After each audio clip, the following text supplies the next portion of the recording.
एक बार फिर से आप सभी लोगों का स्वागत है आपके अपने यूट्यूब चैनल पर। बहुत सारे टीचर्स के बहुत सारे सवाल थे यूडाइस से रिलेटेड। जैसे कि एक सवाल ये था कि सर क्या यूडाइस में सिर्फ स्टूडेंट मॉड्यूल खुला है और क्या उसमें हम क्या क्या काम कर सकते हैं, प्रोफाइल एंड फैसिलिटी खुला है, टीचर मॉड्यूल खुला है या नहीं है।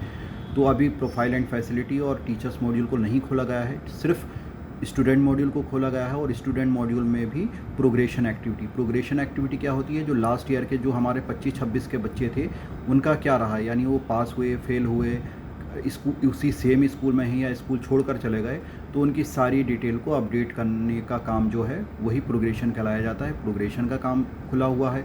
उसके अलावा और क्या चीज़ खुली हुई है, आप PP1, PP2, PP3 यानी नर्सरी, प्री नर्सरी से क्लास 1 तक के जितने बच्चे हैं उनको आप स्कूल लेवल से ही ऐड कर सकते हैं। लेकिन ऐड में आपको ध्यान रखना है कि यदि आपने किसी चालाकी से सेकंड या थर्ड के बच्चे को आपने फर्स्ट में चढ़ा दिया तो वो इस सत्र के लिए पूरे के लिए लॉक हो गया, और इस सत्र ना तो उसका कोई करेक्शन होगा, ना ही नाम में कोई मिस्टेक सुधारी जा सकती है। इसलिए बहुत ध्यान से इस काम को करना है।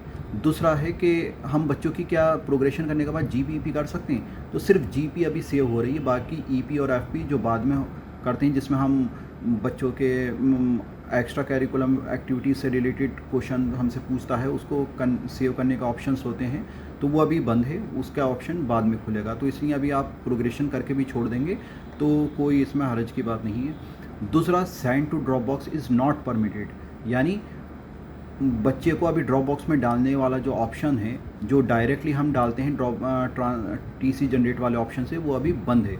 वो कुछ टाइम में खुलने वाला है, तो आप अभी भी किसी बच्चे को ड्रॉप बॉक्स में नहीं डाल पाएंगे। अब सवाल ये आता है कि 5वां पास करके कोई बच्चा गया, क्या वो छठे ड्रॉप बॉक्स में नहीं जाएगा। जब प्रोग्रेशन में करेंगे, आपका स्कूल 5वें तक है तो वो ऑटोमेटिक ड्रॉप बॉक्स में चला जाएगा। लेकिन आप अलग से एक्टिविटी करने के बाद प्रोग्रेशन एक्टिविटी में आपने क्लास आगे बढ़ा दिया है और आपके स्कूल में ही दिखाया, और आप फिर बाद में चाहें आपको याद आए कि यार वो से तो ड्रॉप बॉक्स में डालना था, तो ऐसा नहीं होगा। अब उसका लिए जब बाद में ड्रॉप बॉक्स में डालने वाला ऑप्शन खुलेगा तभी आप उस बच्चे को ड्रॉप बॉक्स में डाल पाएंगे। बाकी ड्रॉप बॉक्स मैनेजमेंट कर सकते हैं, जो जितने भी बच्चे आपके ड्रॉप बॉक्स में दिखाई दे रहे होंगे, जैसे अपडेट करने का काम पिछले साल आपने किया था कि बच्चा कहाँ गया, किस वजह से पढ़ाई छोड़ दी, किस वजह से किसी ने उसे इंपोर्ट नहीं किया है, तो आप उस ड्रॉप बॉक्स मैनेजमेंट में जाकर उसे अपडेट कर सकते हैं। उसके अलावा अपार जनरेट कर सकते हैं, जिन बच्चों की आधार ना होने की वजह से या किसी और वजह से अपार जनरेट नहीं हुई थी, तो आप चाहें तो उन बच्चों की अपार जनरेट कर सकते हैं। और MBU, उसके अलावा MBU अपडेट कर सकते हैं। MBU का मतलब क्या होता है, मैंडेटरी बायोमेट्रिक अपडेट।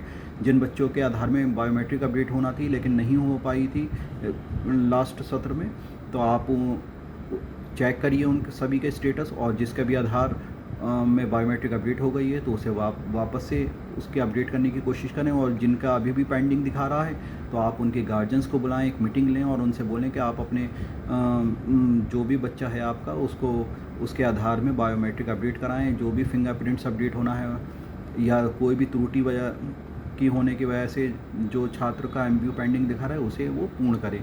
MBU का मतलब ये होता है कि अगर आधार जो है 5 साल से छोटा वाला होता है और 5 साल से पहले बना है, यानी और 5 साल के बाद वो कंपलसरी आधार में अपडेशन मांगता है। इसी तरह यदि बच्चा 15 साल का हो जाता है तब भी अपडेशन मांगता है, और कभी कभी बीच में कुछ त्रुटि आने की वजह से भी आधार में अपडेशन होना कंपलसरी हो जाता है।